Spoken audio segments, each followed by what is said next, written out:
Gracias por acompañarnos en esta tarde.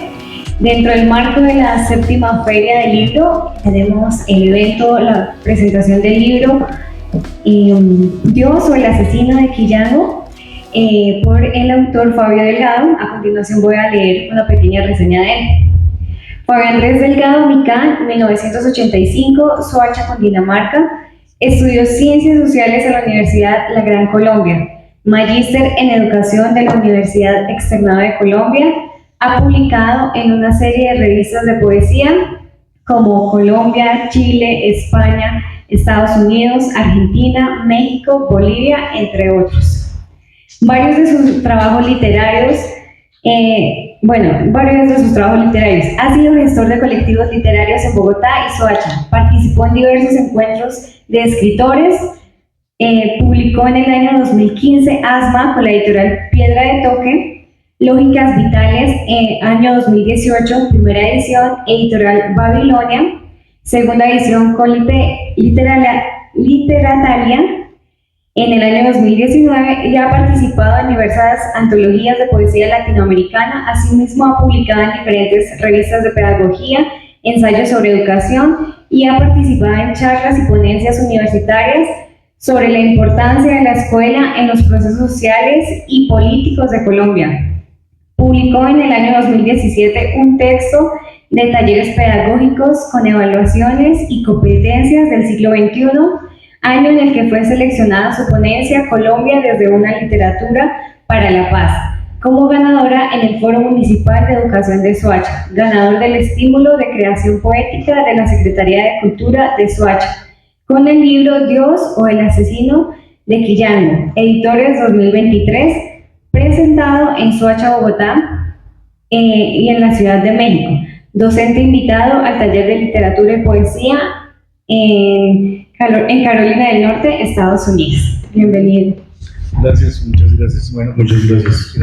Yo no sé si podemos cerrar las puertas.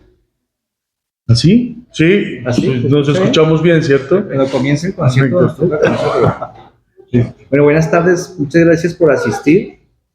Te cuento que son estudiantes en su gran mayoría del Colegio Quebrada de Becerras.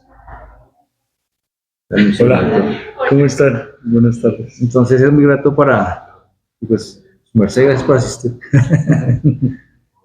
A este templo, dentro de poco, Fabio, le cuento que ya no va a existir. La biblioteca se traslada. Sí. Creo que está en ese proceso de inventario para ver qué se lleva y todo eso. Entonces, mientras nosotros estamos haciendo esto acá, creo que la última vez que se hará algo acá así, están desmontando la biblioteca. Entonces, en cierto sentido, hay como cierta atmósfera. Nostalgia, cierta nostalgia. Sí, cierta cuestión interesante. Bienvenidos, muchachos, sigan y siéntense que están en su segundo hogar, como debería ser, la biblioteca. Yo escribí unos parrafitos sobre la lectura del texto. La verdad, pues, más o menos una invitación para el ensayo, y luego entonces comenzamos un diálogo. Sería esa la mecánica, lo que llaman metodología. Entonces, Dios o el asesino.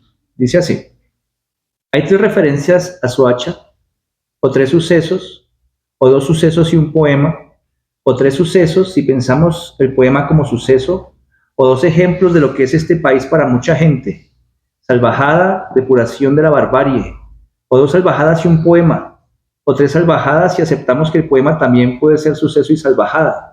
Y así podríamos seguir un par de cuadras más si es que aceptamos que presentar un libro de poemas podría ser un ejercicio peripatético, tal y como lo pensaba Aristóteles hace más de 2300 años, cuando andaba descifrando el mundo, o su mundo, sin saber que más de 23 siglos después estaríamos a la sombra de un viejo molino, hablando de su ejercicio de caminar y pensar al mismo tiempo mientras hablamos de Soacha. Hay 3 sucesos, o 3 salvajadas, o 2 hechos históricos y un poema, aunque podrían ser 3 hechos históricos si aceptamos que un poema también puede ser un hecho histórico, o viéndolo bien y para equilibrar, 3 lunares, pero sobre todo 2 lunares, pero sobre todo un lunar, que sería el poema, el mejor poema que se ha parido en este muladar hermoso llamado Colombia, si es que pensáramos en la diosa y sus lunares como una forma de hacerle contrapeso a la muerte.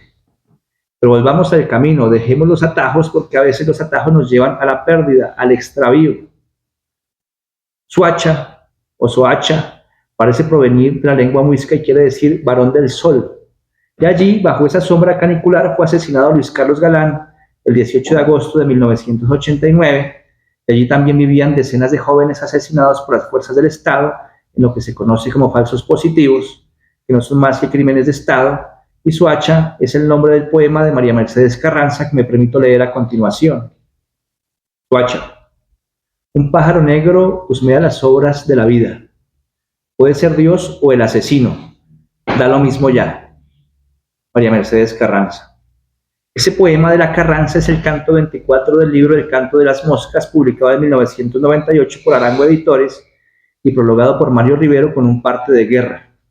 La Carranza escribe esos cantos emulando a los rapsodas de la antigüedad, quienes como Homero se proponen cantar las lecciones que deja la muerte después de las batallas, para que resuenen en la eternidad y se filtren en el tiempo hasta nuestros oídos, mientras caminamos como lo hacía Aristóteles con sus alumnos o compañeros, descifrando las lecciones de la existencia y preguntándonos si un poema puede estar a la altura de esas dos tragedias, un magnicidio y una masacre miserable, dirigidas desde el honor del uniforme, y si por tanto podría ser un suceso más, una salvajada más en un país indolente.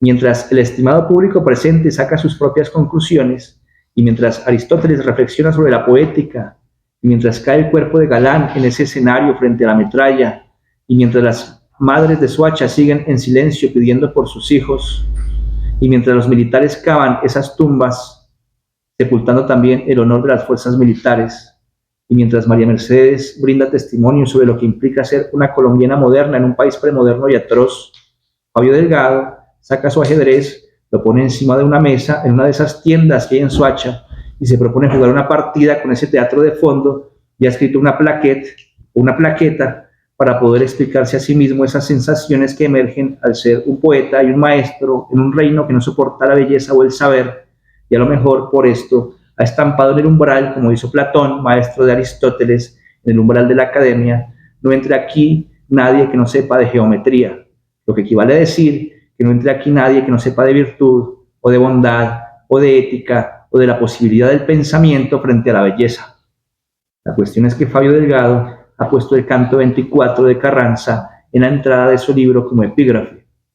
Y luego de ese canto, que es una radiografía de lo triste, los gritos en la distancia que deja el acantilado y el agua, ese recorrido infinito en el que tiembla el poema, y luego los abuelos huyendo de la noche terrible que no cesa, que no permite el amanecer de un país distinto, y luego los hijos aprendiendo del fracaso, que muchas veces es lo único que enseña, porque además de eso se trata la vida, y luego la casa en donde están las hortensias y una anciana que sueña poco a poco nuestro futuro, mientras trazamos en el olvido su pasado, y luego la ciudad como monstruo que se esparce y que guarda en su vientre la memoria, y luego ese jardín de flores sin nombre a la espera de unos ojos, de unas manos, de una voz, y luego los ícaros caídos lejos del sol y de los sueños de Dédalo, el mago que haría posible lo imposible. Y luego las tabernas, las tiendas de mala muerte o de buena muerte, donde suenan rancheras y músicas que habitan en la sombra. Y luego esos muchachos que van a ser asesinados porque su crimen consiste en ser pobres y en habitar esas lejanías, esos barrios abandonados de la suerte de Dios y del diablo, a merced de los honorables héroes de la patria.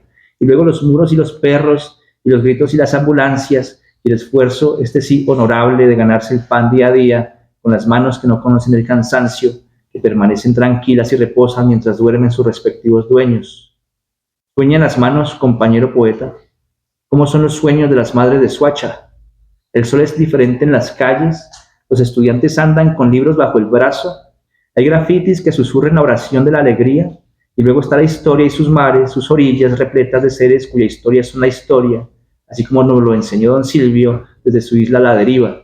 Y luego las madres, siempre ellas, allí como una raíz, como un árbol que protege, como una rosa de los vientos, cansada de guiar hacia caminos que no existen. Y luego su abandono, porque la diferencia entre el padre y la madre es que el primero abandona pero se marcha, y a veces la madre abandona pero está.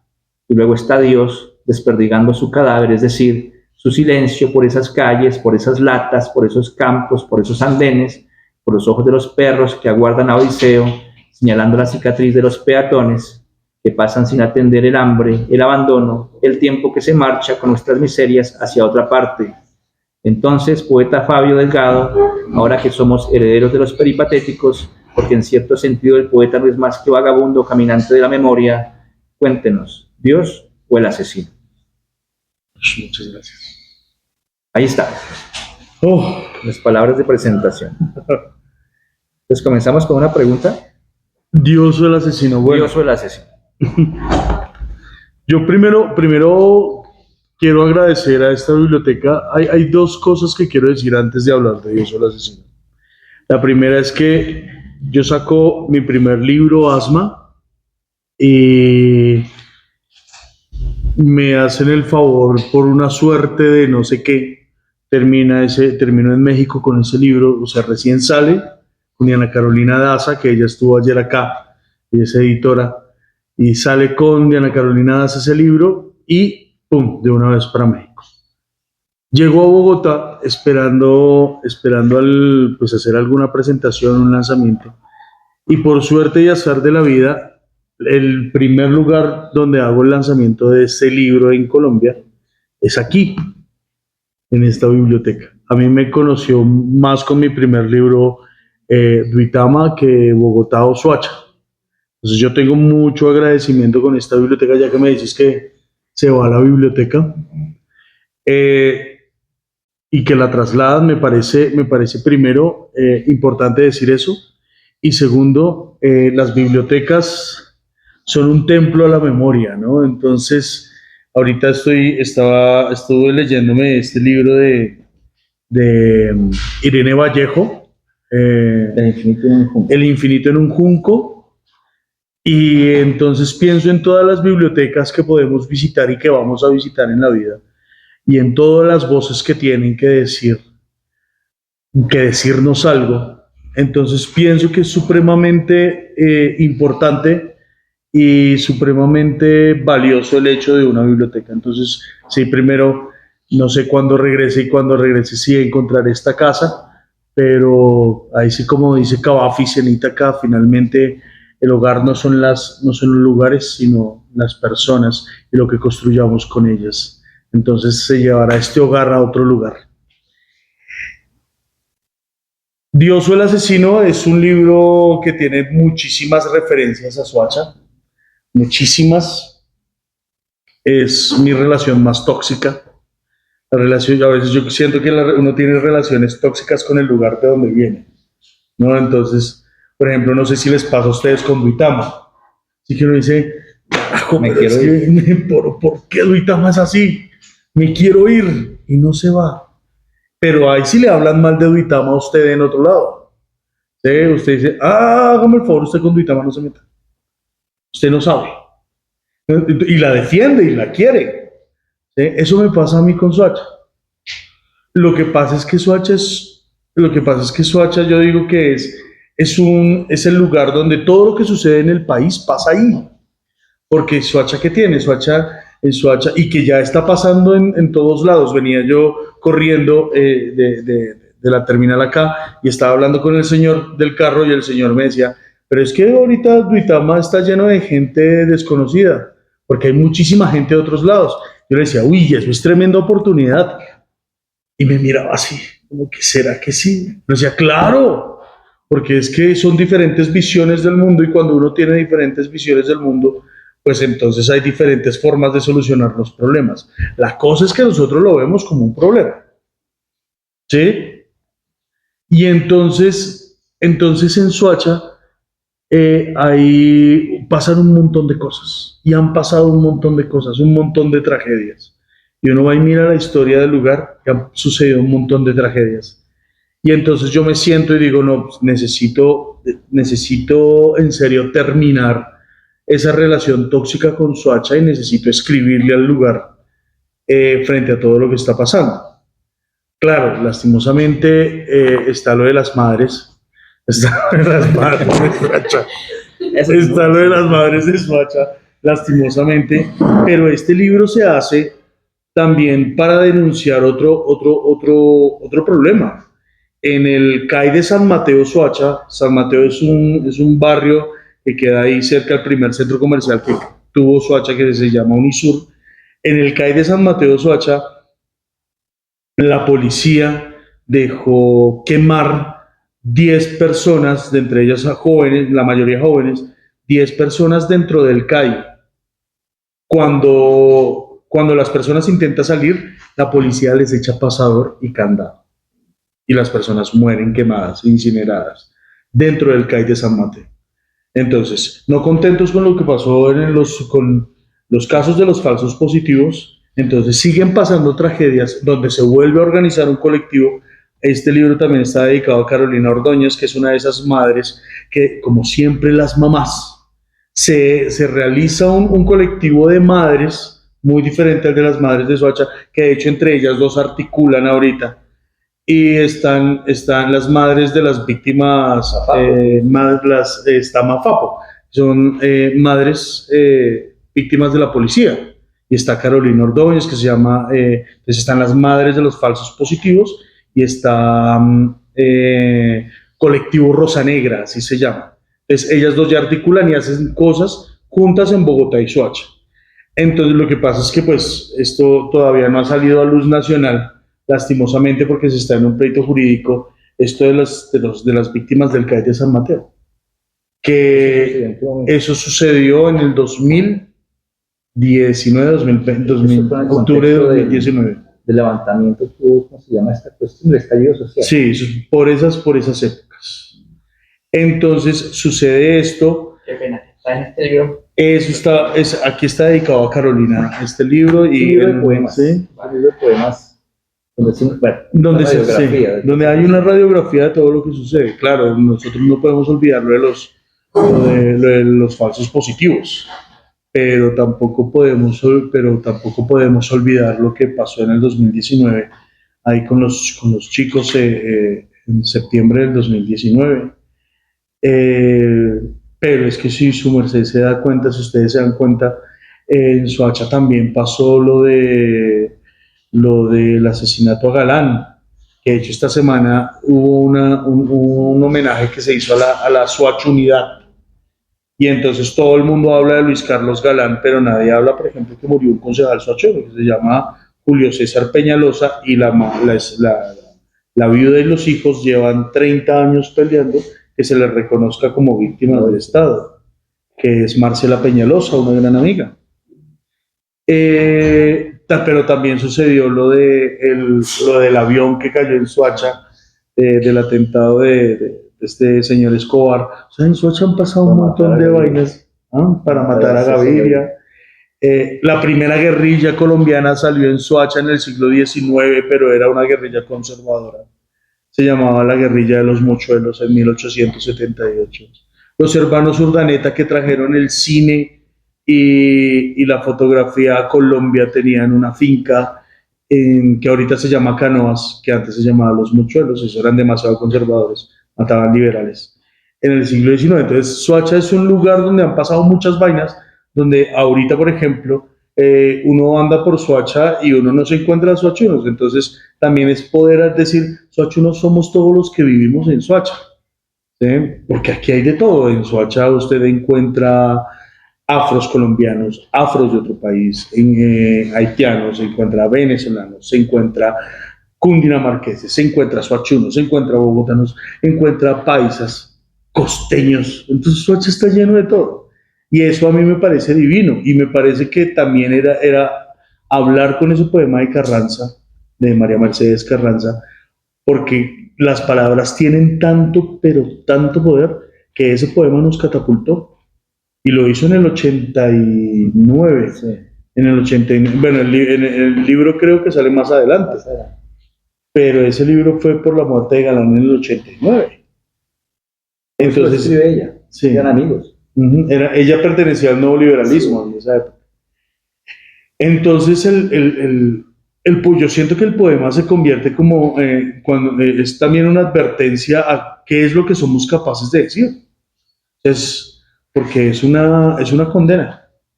O sea, nosotros a veces condenamos también con lo que decimos o lo que escribimos y no nos damos cuenta. Y yo siento que ese poema, cuando lo descubrí de María Mercedes Carranza, había ahí una condena Sí, tremenda. hay un diálogo entre este librito Ujú. y El canto de las moscas de María Y Mercedes. el canto de las Puede que es una moscas. respuesta. Sí, claro, es una respuesta. Entonces, ¿Dios o el asesino? Yo siento que ambos. Siento que, bueno, como el último poema, o sea, voy a defenderme con un poema. Dice así: a Soacha y mi último poema para ella. Estas esquinas ocultan la vieja infancia de Dios. Es aquí donde prosperó su vocación de héroe y su silencio asesino. Pensaba por el título en César Vallejo. Yo pensaba en Cavafis porque la ciudad te perseguirá. Luego lo mencionabas. ¿Sí? Y pensaba en esa posibilidad de cómo la gente se agarra mucho a la cuestión de la fe cuando estamos en unos mierderos históricos, porque el problema es histórico y social. Sí. La cuestión es usted como maestro, ¿cómo enseña sabiendo que la modernidad espanta esa noción de religiosidad? ¿Cómo hace ahí? ¿Hay un conflicto o usted lo permite? ¿Cómo hace? Sí, bueno, el conflicto está todo el tiempo, ¿no? Es muy berraco. Es muy berraco ser maestro de adolescentes. Sí. Sí. Es muy berraco. Eso la tengo fácil y eso es una belleza. Sí. Es muy berraco ser maestro de adolescentes cuando la realidad cada vez empuja más a una religiosidad, entendiendo religiosidad no como catolicismo, sino una espiritualidad. ¿Sí? O sea, cada vez nos empujan menos a la espiritualidad y entonces finalmente es muy difícil, es muy complejo. Y donde los santuarios, por ejemplo, en nuestros casos son las bibliotecas. Y entonces leer un libro se hace complejo, o entenderlo, o sentarse a pensarse otras vainas. Y cuando no dormimos bien, no prestamos atención a la realidad, porque nos sumergimos en otras realidades y en otras, y en ilusiones, finalmente, que es lo que se nos vende. Entonces es muy difícil. Yo siento que hay que desacralizar algunas cosas y para desacralizar algunas cosas hay que hacer un ejercicio cartesiano y desacralizarlo todo. ¿Sí? Y los estudiantes, ¿cómo lo reciben? Duro, eso es complejo, complicado. Es complejo porque a ver, es difícil porque siento que los estudiantes muchas veces como que son como nosotros. Cada uno tiene las mentiras para venderse y poder vivir en la realidad. Cada uno tiene sus propias mentiras. Y entonces uno como maestro hace el ejercicio digamos, de mostrarles otras realidades o otras mentiras. Y entonces ustedes como que están reacios, pero no se preocupen, eso también le pasa al profesor. Él también tiene mi mentira, por ejemplo, será los libros. Y entonces me muestran otra y yo digo, no, me pongo reacio. Defiende su reggaetón. Sí. Podría ser. Yo podría hacer un acto de defensa del reggaetón. ¿Sí? Como una estrategia. Podría ser un acto de defensa del reggaetón, pero yo lo que le digo a los estudiantes al menos es que, ok, si a usted le gusta el reggaetón, hágalo, pero sea sensato. ¿Sí? O sea, hay que ser sensatos. No le aburre a usted escuchar, y es que ¿qué es lo que dicen? Habla de sexo y solamente habla de sexo fácil y la música es muy simple porque solo son beats y ya. Yo digo, a mí me da mamera escuchar 3 canciones que me hablen del mismo tema solamente. Entonces yo puedo hacer una defensa del reggaetón y le puedo decir a mis estudiantes, sean sensatos, pero no les da mamera no salir del mismo tema, porque la vez pasada yo estaba escuchando reggaetón porque uno profesor de adolescentes termina escuchando lo que ellos escuchan, y entonces hice el ejercicio de escuchar como 6, 7 canciones de reggaetón y el tema es el mismo, o sea, no cambian de tema. Uno al menos en Silvio Rodríguez se encuentra que un día se enamora, al otro día se le perdió un unicornio, o sea, al otro día, sí, uno escucha de Edson Belandia una vaina, la otra, pero el reggaetón, mire, todas las canciones de todos los reggaetoneros hablan de una sola cosa, no son muy monotemáticos, menos un reggaetonero. Y es y por eso yo creo que vende tanto. Es este señor, el que es súper famoso. ¿Daddy Yankee? No, Ni idea, yo no tengo ni idea. el que tiene. Silvestre Dangond no es. No, Ay, se me olvidó. No, el que escribió, el que cantó La Neverita. No, La Neverita. Ellos solo escuchan rock. Ah, por favor. ¿Sí? Entonces, hay un reggaetonero. La Neverita. Hay una canción que se llama La Neverita. En fin, ahorita lo buscaré. El caso es que solo hay un reggaetonero, y es súper famoso, que habla de otros temas. De hecho, que es puertorriqueño y que participó con Residente para tumbar el presidente de Puerto Rico. Ver. ¿Cómo es que se llama? Bad Bunny. Bad Bunny es el único que yo le he escuchado que habla de otra cosa. Y no solo de lo mismo. Tiene una canción que se llama La Neverita, tiene otra canción que hace un documental que es un homenaje a Elvis Crespo, tiene un documental donde habla la canción se llama El Apagón y termina siendo un documental sobre los apagones en Puerto Rico por el alza del servicio de luz en Puerto Rico. Es, imagínense, un reggaetonero.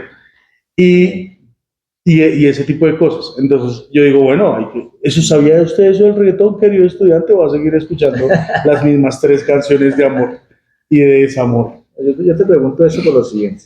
Cuando uno se lee este libro, uno comienza un recorrido por Soacha. Sí. Histórico, de memoria, de emotivo. Y entonces es inevitable pensar que ahí dice, su merced se ganó un premio, sí. Ya como maestro, una estrategia que intenta acercar a los jóvenes a la literatura. Entonces uno se imagina a su merced escribiendo los poemas, se imagina llegando al colegio, uno se imagina a esos jóvenes, ¿será que son conscientes de que están en Soacha y de que es el centro? Lo acaba de decir, lo que pasa en Soacha pasa en Colombia. ¿Será que son conscientes de que están viviendo esa realidad constantemente y serán capaces de dar un paso hacia la crítica y decir, hermano, esto nos debe permitir como jóvenes pensar otra forma de ser, otra forma de pensar, otra forma de destino? Porque si usted nace en Soacha, ya tiene un destino trazado, unas posibilidades. ¿Sí, más o menos? Entonces, sí. ¿Será que los muchachos son conscientes de eso? ¿Usted cómo ve el poeta y el maestro? ¿Cómo ve esa cuestión? No son conscientes. No son conscientes. Pero ¿quién es consciente de su territorio sino hasta cuando se va y regresa? Pero pensando en los hijos de esos muchachos asesinados. Sí. O sea, pero, ni siquiera eso los crea.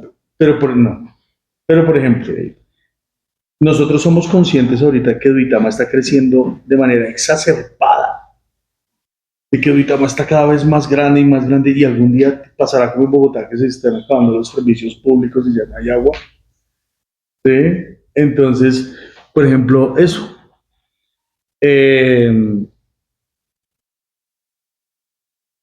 Nosotros somos conscientes de nuestro territorio, muy pocas personas.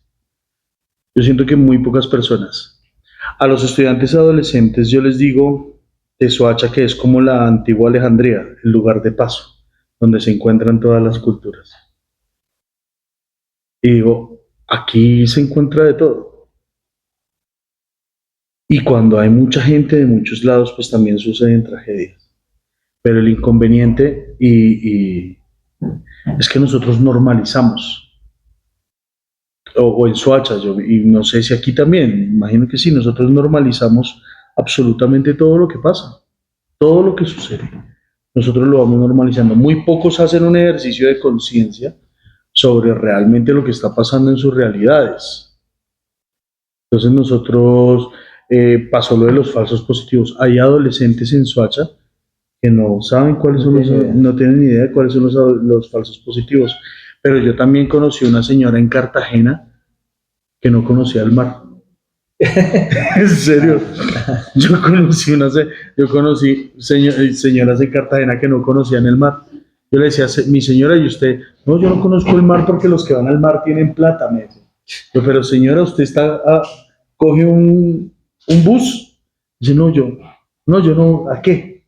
Yo conocí gente en Cartagena que no conocía el mar. Entonces, Fabio, entonces el problema es que es una cuestión educativa, educación. claro, claro. O sea, lo que pasa es que yo lo que hice con este poemario, cuando lo presenté en Soacha, fue presentárselo a mis estudiantes. Y ellos quedaron, y es que no hay nada más berraco, esto sí es como un ejercicio borgiano, no hay nada más berraco que usted mirarse al espejo y empezar a mirar quién carajos es el que está enfrente. Y entonces usted se empieza a asustar, porque es que el que está enfrente empieza a no reconocerlo.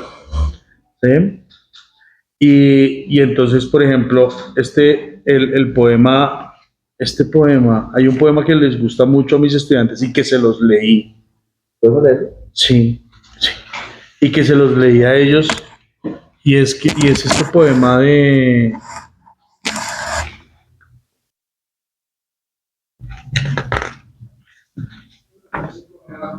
Ay, perdón, no lo encuentro. Ya, es este poema que dice: a las historias que me cuentan en el barrio. Un corazón que arde con crueldad en el pecho está pegado al andén repleto de sangre. El hombre cada vez más pierde el aliento. Piensa mientras tanto que bailó muy poco por andar ebrio, que no conoció otros destinos ni tuvo miedo por una historia aprendida en un libro. No pudo decirle a una mujer que la quería porque no encontraba el perico en su bolsillo. No lloró por una decepción, pues le enseñaron a ser hombre, a defender sus ideas a los golpes. No sabe cómo lo mataron, solo cerró los ojos cansados. Tampoco lo sabe su madre, esta noche frente a la ventana, repitiendo súplicas entre los labios. Pero es muy duro. ¿Qué es eso, no? La cuestión del joven frente a un estado imponente. No un estado, unas personas que lo cogieron y creen que porque tiene un uniforme pueden coger a un pobre y desaparecerlo, hacerlo pasar por guerrillero, ¿no? Una cuestión. Pero es la historia de un joven empobrecido en general. Y es que la cosa es que nosotros no somos pobres, nos empobrecen. Son jóvenes empobrecidos. Esa es la historia, entonces, en Colombia con esto de los falsos positivos que se evidenció, y se ha evidenciado una práctica muy vieja en Colombia, y es que a los pobres, a los campesinos, a los negros, a los indígenas, a las mujeres, los que siempre les ha ido muy mal en términos, en toda esta violencia. Y digamos que todo esto ocurre como en un contexto y en una realidad compleja, ¿sí? Y a los jóvenes de Soacha, entonces, porque somos de Soacha, simplemente entonces se les dice, ustedes no... Es uno de los sótanos de Bogotá. Sí, ustedes no tienen futuro, sí, les dicen más o menos. Por eso me sorprende que no haya una reacción. Bueno, la hubo desde el estallido. Es como que Claro. un agotamiento y la gente dijo, hermano, nuestro futuro es o la tumba o la prisión o la pobreza o irnos del país. ¿Qué hacemos? Como que hay una manifestación. Pero sí ha habido reacciones. Lo que pasa es que las reacciones son diferentes. Soacha es un lugar donde tiene un montón de parches culturales. O sea, ya la gente, usted va y se pone nombre. Entonces usted va a tal biblioteca y el parche cultural X independiente, entonces se reúne a bailar y entonces tienen una presentación y le regalan a la comunidad y no lo hacen en la alcaldía. De hecho, la alcaldía se copió y la Secretaría de Cultura se copió de los parches culturales de Soacha. Entonces van y le hacen a la comunidad, le hacen una presentación de danza tradicional, otros de danza urbana, otros van y leen la comunidad de escritores de Soacha, entonces baile en la comunidad. Y se empiezan a apropiar, o sea, las respuestas, sí hay respuestas, pero las respuestas son eso. Hay parches ecológicos. Ahorita la alcaldía aquí quiso, por ejemplo, canalizar el río Soacha. ¿Y qué hizo la comunidad? Empezaron a salir un montón de parches ecológicos independientes que ya llevaban 3, 4 años trabajando, sembrando árboles, haciendo esto, haciendo conciencia, enseñándole a las familias enseñándole a las familias de Soacha, por ejemplo, a hacer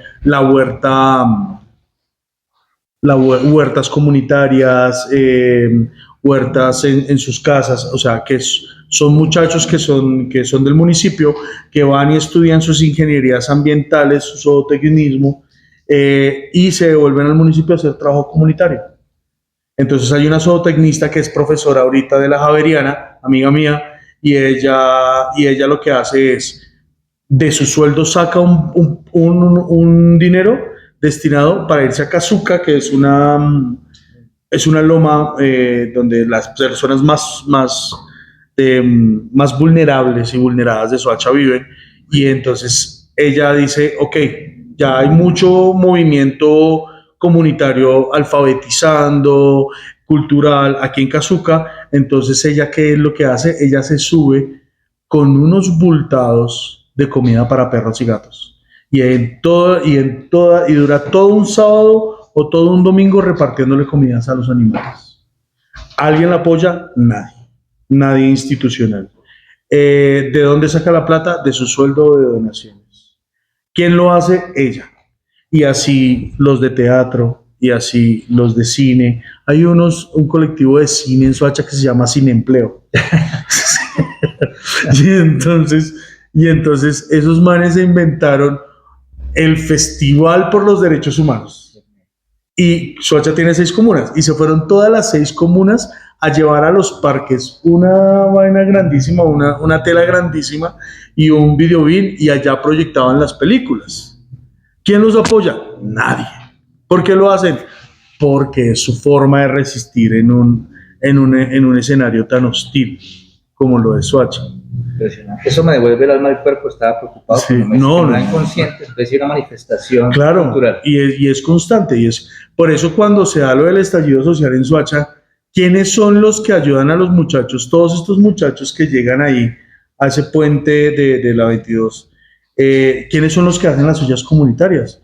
Los parches, fue tremendo, porque todos estos parches comunitarios fueron los que terminaron llevando ollas, fueron los que terminaron recibiendo donaciones incluso de otros lugares, ¿sí? Para poder, digamos que, ayudar a los muchachos. Porque la idea es, ok, nosotros no hacemos parte de la protesta, pero los acompañamos. Llegó hasta movimientos de derechos humanos a Soacha, ¿sí? Y hubo todo, y hay como una respuesta, y hay como una protección en el municipio. Entonces todo eso sale, la manera de reaccionar frente a todos esos vejámenes es, digamos que la respuesta cívica, comunitaria, cultural, eso es más o menos. Bueno, aquí no sé si les gusta la poesía mucho en las aulas, pero ya qué tal. Sí, ¿sabes? Lo que pasa es que no sé si les gusta es que uno les lea, porque a uno como le fascina la música. Entonces cuando a uno le leen, uno se queda ahí escuchando ese ritmo, la musicalidad del poema. Entonces a ellos les gusta, y a veces como que me dicen, venga profe, pare la clase, léanos un poema. Y yo, léanos algo, me dicen. ¿Y escriben? Estoy en ese ejercicio, porque eso es un problema así general. No sé si pasa aquí en Duitama, pero allá en Soacha sí. Yo, por ejemplo, prohibí una cosa. Yo, que no soy de prohibir vainas, prohibí una cosa. Yo dije, me hacen un favor, y si tomamos apuntes en el tablero, usted no va a coger el celular a tomarle foto al tablero. Porque, ¿qué es lo que está pasando? Se está acostumbrando a no escribir. Y entonces eso es lo prohibido. Entonces, prohibido. Yo les dejo tener el celular, pero por ejemplo, entonces con el celular. Entonces, si pudieran escribir con estas 2 manos, Claro. sí, pero entonces escriben poco. Si hay preguntas. Ya, bueno, sí, si tienen muchacho, voy a hacer una pregunta y les botamos la pelota ya. Sí. ¿Qué poetas le gustan, hermano? Mm. Tenemos un listadito así como para... Aquí hay niños que les gusta mucho la literatura y seguramente buscarán alguno de ellos. Bueno, o sea, hay muchísimos poetas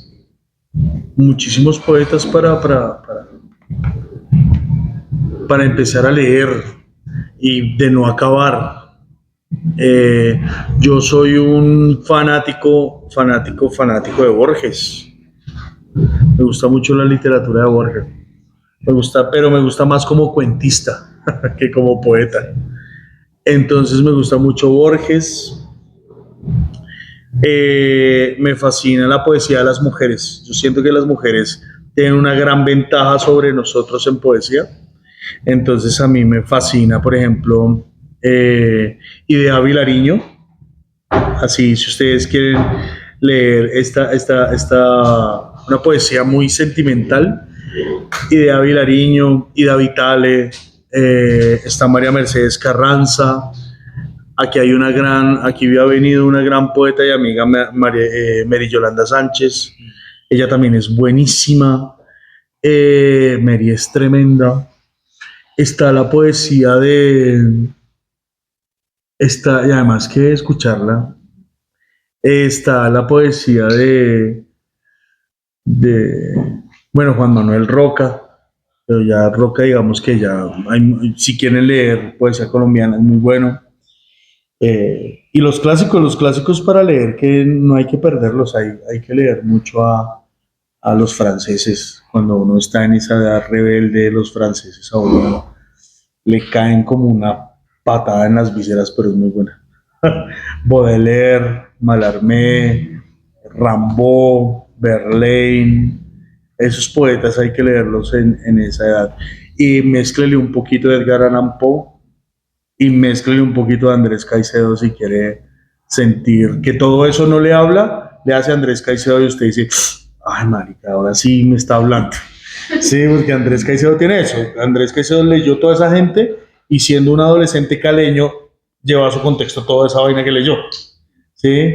Tiene un cuento que se llama Infección, que parece un cuento, y eso es pura influencia de Baudelaire, de Rimbaud. Es pura influencia de Rimbaud. Entonces, eso como para recomendar. De mis últimos amores, Yosenar, Margarit Yosenar. Esa mujer es tremenda, yo no puedo creerlo. Margarit Yosenar, y como no dejo las ciencias sociales aparte, de mis últimos amores son Yosenar y Hannah Arendt. La filósofa, la que era novia de Heidegger. Bueno, sí, eso es una relación de poder rara, pero sí. Sí. Es curioso, estamos hablando de eso en clase curiosamente. Él nazi y ella judía. Y escriben poemas, ¿no? Sí, claro. Ahí hay unas cartas interesantes. De hecho, ahí hay tremendo chisme, ¿no? Porque sí. Es que cuando Hannah Arendt se convierte en la gran Hannah Arendt y termina viviendo en Nueva York, ella pasa cartas y escribe cartas a las sociedades académicas occidentales para que perdonen a Heidegger, siendo ella judía, para que lo perdonen. Y nunca le contestan, y Heidegger murió arrinconado porque no lo volvieron a lo cancelaron. Sí, claro, la cultura de la cancelación. Lo cancelan, no lo vuelven a publicar, no lo vuelven a nombrar, no lo vuelven a citar. Y Hannah Arendt es la única que le presta atención. O sea, fue tanto el amor que le tiene Y el esposo de Hannah Arendt le decía, usted sigue enamorada de Heidegger, y ella lo negaba. No, ¿cuándo, mi amor? Entonces, pero siempre escribió cartas hasta que Heidegger se murió. Sí, bueno, si hay preguntas, levanten la mano, estamos en confianza. José. Sí, ¿desde qué edad se empezó a escribir? ¿O si no se ya tenía como una visión de estar aquí dando un libro? Uy, mi relación con la poesía es muy bonita. Mi relación con la poesía es con mi abuela. Mi relación con la poesía es por mi abuela materna. Mi abuela materna no terminó la primaria, es una señora campesina del páramo de Sumapaz, que son desplazados por la violencia, Sí. lo digo ahí en el libro. Y ella no terminó la primaria, pero ella me recitaba poemas y me los hacía aprender. Entonces, imagínense una señora del Sumapaz que no terminó la primaria y me recitaba poemas de Federico García Lorca. Yo me acuerdo y que yo me la llevé al río creyendo que era mozuela, pero tenía marido. Era la noche de Santiago y casi sin compromiso se apagaron los faroles y se encendieron los grillos. Yo tenía como 4 años y mi abuela es que enseñándome mañas, la casada infiel. La casada infiel. Sí. Entonces, eso es la casada infiel. O esta poesía popular que nosotros nos acostumbramos a escuchar, pero por ejemplo las nuevas generaciones no. Al menos las de Soacha. Y es este poema de A solas, ¿quieres que hablemos? Pues Bueno, bien, ¿quieres? empieza. La poesía popular, Sí, ¿no? claro, costumbrista. Aquí se ve Costumbrista. todavía, ellos tienen ahorita la triada, no sé si estarán por esa línea este año, pero es un intento de rescate de la cuestión costumbrista. Claro, y es que el duelo del Mayoral me parecía un tremendo poema. De hecho, usted levanta con un verso del duelo del Mayoral, ¿sí? Y que que fue señora, y cómo son las cosas cuando son del alma. Hay un pedazo del duelo del Mayoral que dice, porque los hombres lloran como las mujeres porque tienen débil como ellas el alma. Vaya usted, hermano, y dígale eso a una niña. Es que los hombres lloran como las mujeres. ¿Sabes por qué? Porque tienen débil, como, ay, tan sensible. Este es. Eso le ha funcionado a Fabio. Eso funciona en Soacha. No, mentiras, estoy mintiendo. No, Fabio, bien, interesante esa pregunta, Juan José. ¿Usted a qué horas comenzó a escribir? ¿En qué edad de...? No, yo estoy muy bien, estoy estudiando Sí. bien. ¿Es consciente de eso? ¿En qué momento ha comenzado ese proceso? Sí, pues, este siempre mi actitud. Y gracias por ayudarse. El hombre es también enamora mucho. El hombre parece de Soacha. ¿Hay más preguntas? Joana. Digo, Bueno, Aprovecha. el primero es el método pues, para escribir, que es muy simple. La segunda es, hablando un poco de la cancelación, pues usted qué opina de la cancelación en la literatura. La tercera es preguntarle si vale la pena hacer resistencia con la poesía, con la literatura y con otras formas de arte, porque pues todavía seguimos llamándolo falsos positivos, que son crímenes de Estado y son 6.402. Oficialmente. La ficha oficial, la oficial. Ajá, sí vale la pena. Bueno, la primera pregunta es el método de escritura. Uno empieza así. Uno empieza leyendo y leyendo y empieza leyendo y uno dice, ay, y escuchando y uno, me voy a arriesgar, hijo de madre. Y el miedo más berraco que tiene uno es el del papel en blanco. Pero después, uno se bota, lo intenta, escribe. Entonces siento que eso es lo primero, vencer el papel en blanco. ¿Yo qué hago? Yo escribo todos los días, todos los días, todos los días. Tengo una agendita, traigo una agenda, o sea, escribo todos los días. Y luego ya cuando tengo más o menos algo lo organizo, luego lo dejo ahí reposar, luego vuelvo y lo miro, o sea, es mirar constante. Pero el ejercicio de escribir es un ejercicio de todos los días, porque es que es el oficio. Entonces, por ejemplo, a uno le dicen, no sé, cuando van amigos a la casa de uno, dice, ¿y usted por qué tiene tantos libros? Y uno dice, pues es que un carnicero, ¿a qué huele? O sea, a carne. Entonces uno siempre está ahí leyendo y por cada, hay una cosa que decía Gabo que yo le creo mucho y es, por cada página que uno escribe tiene que leer 30. Entonces siento que lo primero que hay que hacer para escribir es leer más de lo que se escribe. Lo que pasa es que ahorita el mundo moderno nos dice hay que escribir y no nos estamos leyendo. De hecho, entre los contemporáneos no nos estamos leyendo. Y a mí me preocupa eso. Eso con respecto al ejercicio de escribir. Lo segundo, La cancelación. la cancelación en el arte me parece que no debería ser. ¿Por qué? Pablo Neruda era dicen que era un violentador y en el libro Confieso que he vivido habla efectivamente de una violación que le hace a su empleada doméstica. Picasso era un violentador, ¿sí? La cultura de la cancelación, y así muchos ejemplos, la cultura de la cancelación, ¿qué es lo que hace? Lo que hace es decir, no, el problema no existe, no hablemos de eso. Chito. Es como la ropa sucia se lava en casa. No, no hable de eso. No, hay que nombrarlos. Hay que nombrarlos y hay que estudiarlos. Pero también hay que decir, mire, este también hizo esto. Porque es que entramos ahí a una cosa tremenda y es y es a un gran debate, es, ¿leemos el autor por la obra o solamente el autor o solamente la obra y no nos interesa el autor? ¿Sí me hago entender? Por su vida o por su obra. O por su vida o por su obra. Porque yo he escuchado gente que dice, no, yo no leo, yo no escucho Jimi Hendrix porque Jimi Hendrix le pegaba a las novias. Me dice, uy, pero es que fue uno de los pilares del rock. Es que John Lennon le pegaba, era muy perro y le pegaba a las novias. Uy, pero es que era, uy, Dios mío, ¿qué hace uno? Ah, no, o sea, si a mí me gusta, mire, a mí sí me gusta el fútbol de Maradona, pero era un violentador. Eso también hay que decirlo. ¿Sí me hago entender? O sea, la cancelación me parece que lo único que hace es esconder un problema. Y evita que se conozcan obras grandiosas, ¿no? Sí, y evita que se conozcan, claro. Dejar de leer a Neruda porque un grupo de personas dice no lo leamos. Espérense, yo voy a leerlo y decido si vale la pena o no. Me toca leerlo primero. Eso nos pasa también con la cuestión de la crítica, ¿no? No leamos a Pablo Coelho y nos dice, ¿usted lo leyó? No, entonces léalo. Claro. Porque puede decir algo sobre eso. Lo que estaba diciendo el reggaetón. Sí. Profe, usted no ha escuchado reggaetón, escuche.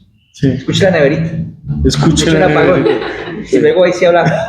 Claro. Que nos toca ponernos serios en ese aspecto. Claro, es que lo que pasa es que no hay una crítica seria. Sí, no. No tenemos una crítica seria. En Chile, por ejemplo, uno va a empezar a leer un poema.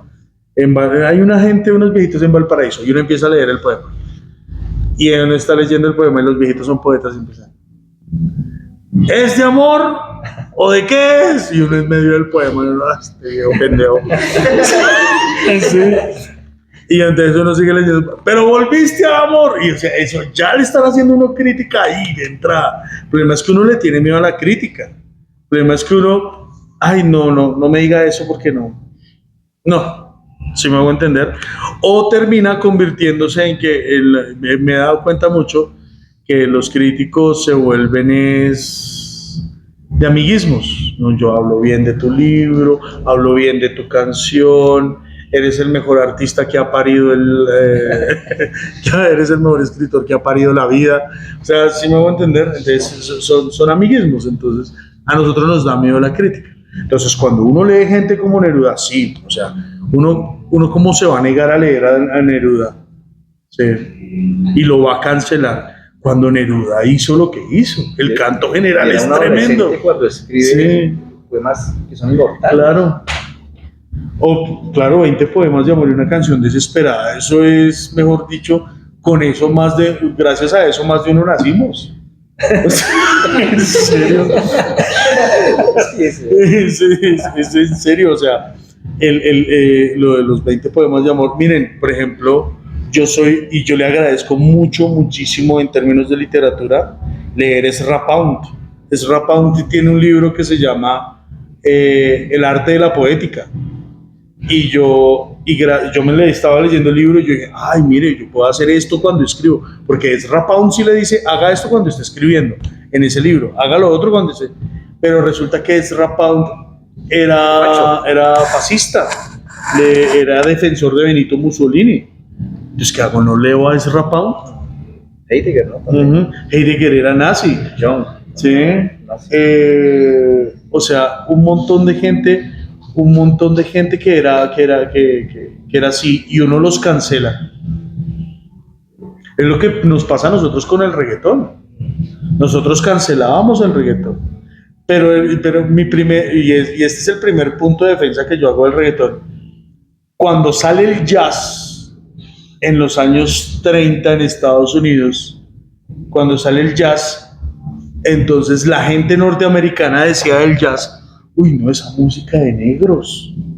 Y mírelos cómo bailan. Parece que estuvieran teniendo sexo mientras bailan. Uy, qué asco. Y entonces estaban bailando y escuchando jazz. Y salió Miles Davis, Charlie Parker y toda esta gente. Uy, no, pero qué asco esa música. Mire, solo piensan en sexo. Y los blancos juntándose. No, eso está muy mal. Qué música tan horrible. Y ahorita se sientan en las bibliotecas los intelectuales a decir, no, imagínate que me compré el último de Miles Davis, ¿sí? Kind of Blue, es genial, ¿sí? Entonces, sí, miren, está sonando jazz, bro. O sea, cuando sale el rock, Frank Sinatra, uno de los grandes del jazz, Sinatra dijo, no, esa música que llaman rock and roll no va a durar mucho. Eso es música estridente. Y mire, ahí está sonando afuera.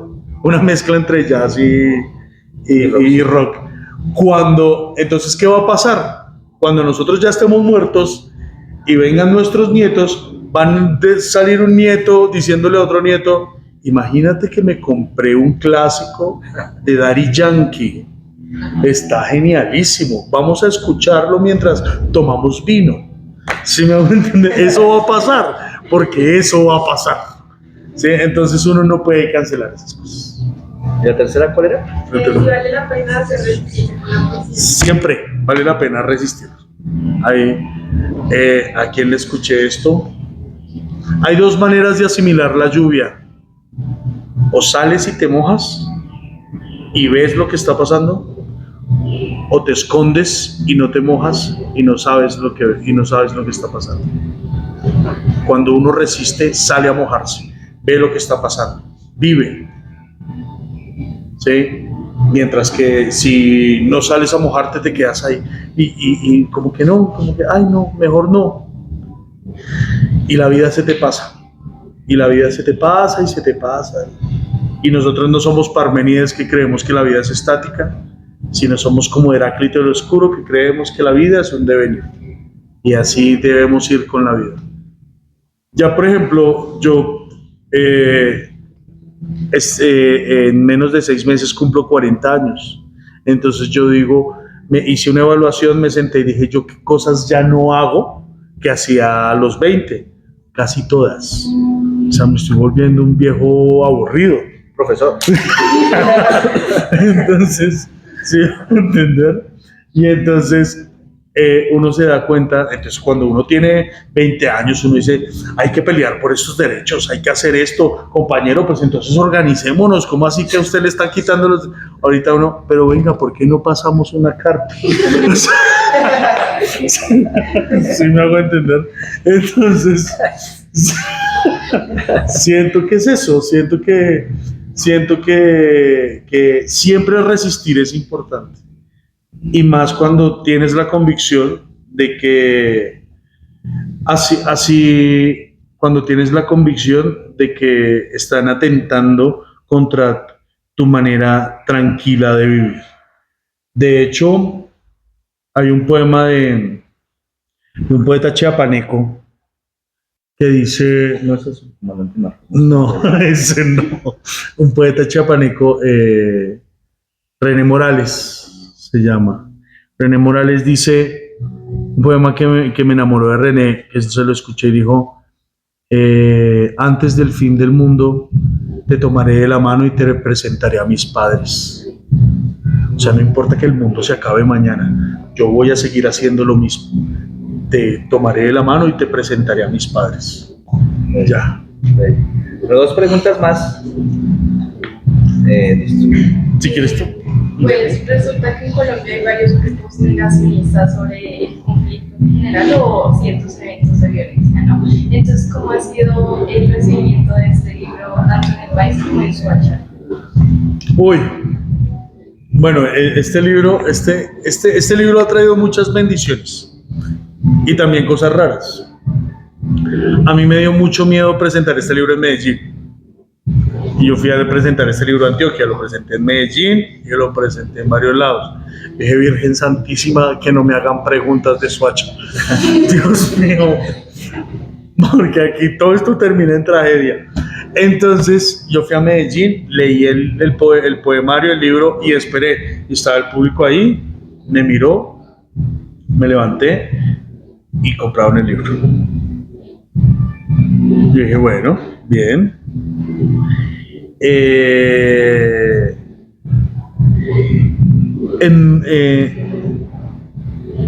En otros lugares que no es en Colombia me han dicho, o sea, ha salido bien porque finalmente la historia de Soacha, yo siento que lo que yo intento decir aquí también es que la historia de Soacha es la historia de cualquier ciudad latinoamericana. O sea, ¿qué está pasando en México? Sí, o sea... De Ayotzinapa, ¿no? Sí, lo de los 43 de Ayotzinapa, que está pasando en Argentina en este momento. Sí, en Argentina en este momento que los niveles de pobreza crecieron 10%. El mes pasado en Argentina, con Milei. ¿Qué está pasando en Centroamérica? Con Bukele. ¿Sí? O sea, estas dictaduras duras, y yo les digo dictaduras chic, porque como ahora son dictaduras desde TikTok. Si estamos viendo la guerra desde TikTok, estamos viendo una invasión de un país a otros países en Medio Oriente y todo lo estamos viendo por TikTok. ¡Qué garra!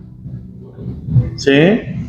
Entonces, ¿qué es lo que pasa? O sea, ¿cómo se recibe un libro como este?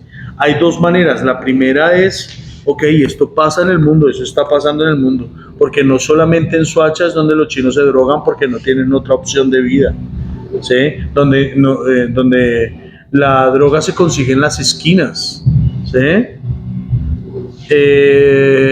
Donde a ti primero te empobrecen para convertirte en adicto, y es donde tú tienes que tomar la decisión. ¿Yo qué soy? Eso es una forma de resistencia. Yo que soy en el territorio donde estoy, ¿sí? Porque a mí me quieren empobrecer para volverme adicto y tenerme como una máquina de consumir y dar plata o para el perico o para el tusi o para cualquier bobada o para esa cosa que se mete, que es el líquido para limpiar computadores. ¿Sí? Sí, o sea, yo he visto eso, hecho un montón de vainas. Entonces, ¿sí? Entonces, digamos que eso es, o sea, y entonces uno debe, como una manera de resistencia, es decir, ¿yo qué soy? ¿Qué voy a hacer? ¿Sí? Entonces, este libro se recibe de esa manera, pero también está quienes dicen que no. Dicen, pero Fabio, todavía con el cuento de la violencia, porque Asma, el primer libro, habla de eso. Todavía con el cuento de la violencia, Fabio, ¿no se cansa usted de escribir de eso? Yo le pregunté una vez a Mary Yolanda Sánchez, mire que me dijeron eso, y se cagó de la risa. Dijo, ay, Fabio, a mí me lo han dicho 30 años. Sí, porque es que hay gente que dice, no, y además, imagínense, me gané un premio de Soacha, donde la mayoría de los libros que se ganaban los premios eran Oda a la Garulla, ¿sí? Oda a la almojábana. Oh, Masato con almojábana que caminas por las esquinas de Soacha. Yo no podía escribir una vaina de esas. Sí, entonces la mayoría, claro, cuando ven el libro dicen, ay, su merced fue el que se ganó el premio, sí. Uy, pero no, ¿cómo así que la embarramos? Sí. Llegó, no, pero es que esto también, y también es parte de la realidad de Soacha. Pues claro, eso le vale a uno la cancelación de gente, ¿sí? Porque hay gente que lo cancela a uno. Dice, uy, no. Es que otra vez Fabio con el cuento de la violencia, ¿por qué no hablamos de algo más intimista, del amor? ¿Sí? Pero yo siento que hay que seguir escribiendo, hay que seguir insistiendo y eso es, hay que insistir en eso también. Bueno, Bueno, una pequeña pregunta es, ¿qué poema que su merced haya escrito nos aconseja leer y qué enseñanza nos deja? Debería leerlo. Bueno, Porque lo hemos leído poesía. oigan, sí, no hemos leído. No, acá ya nos escuchamos otros poemas, tengan paciencia. Bueno, yo ahí, aquí,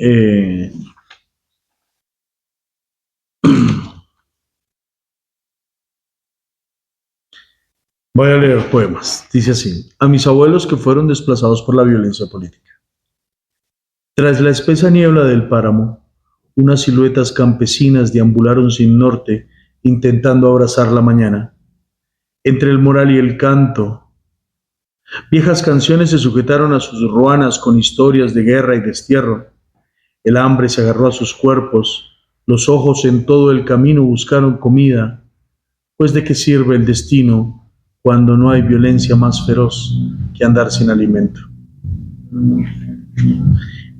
Este poemario tiene tres partes y todo el poema se llama Dios el asesino. El resto del libro no tiene ni un solo título y tiene tres partes: la suacha de mis abuelos, mi suacha y la suacha de mis estudiantes. Las de la suacha de mis abuelos. Ustedes no tienen en sus casas álbumes de fotos donde ustedes ven fotos de sus papás jóvenes con un montón de gente que ustedes ni conocen. Al álbum de fotos familiar en una suacha campesina. Una cuadrilla de adolescentes, las tardes después del colegio, robarán más margaritas de los jardines. Luego morirán de amor, llorarán imaginando el infinito en el pecho, cantarán canciones tristes en todas las esquinas. Entonces, nadie les advertirá que ese mismo día les nacerá otra flor sin nombre. Ya esta es mi suacha, la suacha de Fabio y de su generación. Suacha es un solo de trompeta, un aliento de Chet Baker en el minuto 3.07 de su versión I'm a Fool to Want You. Un cigarrillo espeso en la boca de un hombre llorando en la taberna, una canción de Juan Gabriel. Desde dentro todo se derrumba y afuera todos los cuerpos se acumulan.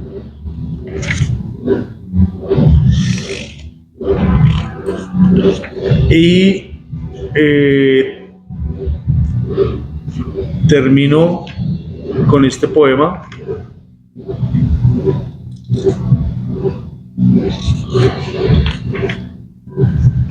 A quienes viven en Soacha, sean de donde sea, son sochunos. Soacha es una tierra torpe con la tradición de ser fértil, abandonada y pobre. Es el insistente canto de un gallo a las 6 de la mañana en un lugar donde muere el campo. Acá madrugan las mujeres a dejar sus hijos al cuidado de la soledad, porque se puede sufrir de abandono, pero no de hambre.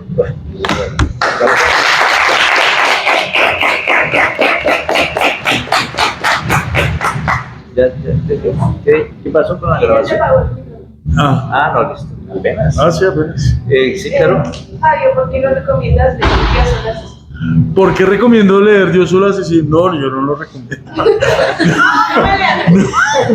No, yo recomiendo Dios el asesino porque siento que es un libro donde uno encuentra también no solo a Soacha, sino que se da cuenta que el país está así, necesita que la gente se hermano, no que vaya a resistir a la guerra así como un grito, no, sino que es más hermanémonos y entre todos que los buenos son más, que cambiemos estas vainas desde nuestros territorios.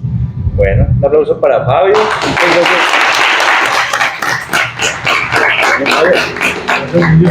Nosotros tenemos la necesidad de tomar fotos con los muchachos. Claro. Hasta allá. Listo, claro que sí.